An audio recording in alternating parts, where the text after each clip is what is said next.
হাসিনার আইনশৃঙ্খলা বাহিনীর বুলেট শুধু তরুণ প্রাণী কেড়ে নেয়নি, শতাধিক শিশু কিশোরকে নির্মমভাবে হত্যাও করেছে।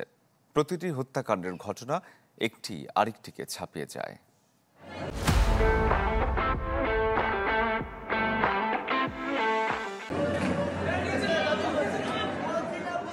বারান্দায় দাঁড়িয়ে থাকা এক কিশোরী গুলিবিদ্ধ হওয়ার ঠিক পরক্ষণের দৃশ্য এটি।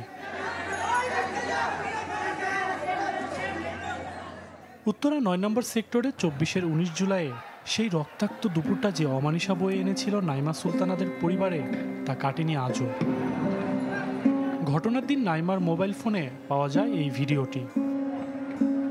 ওই মেডিকেলের সামনে থেকে নাইমাকে টার্গেট করে গুলিটা করা হয়। গুলিটা নাইমার বাম দিকে এই সাইডে দিয়ে লাগার সাথে সাথে নাইমায় কোনো শব্দ করতে পারে নাই, মেঝেতে পড়ে যায়। আমি নাইমাকে এসে বলতেছি, মা তোমার কি হয়েছে এটা বলে। ওর মাথাটা আলগি দিতে গেছি, দেখি ওর মাথার মগজ আর রক্ত আমার হাতে লেগে যায়। তখন আমি বলতেছি, আরে আমার মেয়েটা তো গুলি করেছে, আমি কি করব।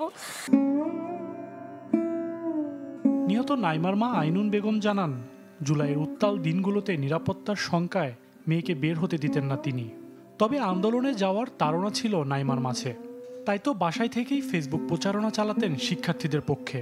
রাস্তায় বের হওয়া বন্ধুদের সহায়তা করতেন নানাভাবে।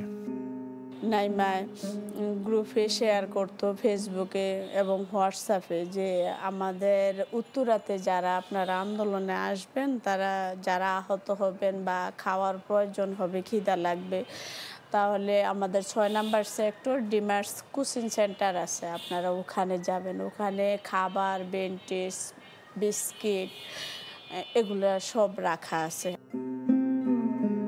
যে বৈষম্য বিলোপের জন্য জুলাইয়ের এত মানুষের আত্মত্যাগ, যাদের জীবনের বিনিময়ে নতুন বাংলাদেশ, সন্তান হারানো মায়ের কণ্ঠে এখন চাপা কষ্ট।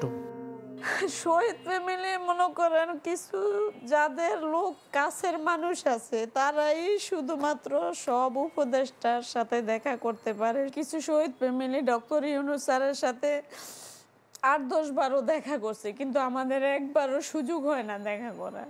তাহলে এটার মাঝে বৈষম্য আছে না? দেশ স্বাধীন হয়েছে, সব ঠিক আছে, কিন্তু এখনো বৈষম্য দূর হয় না, সবার ভিতরে আছে। ৩ ভাই বোনের মধ্যে নাইমা ছিল মেঝো।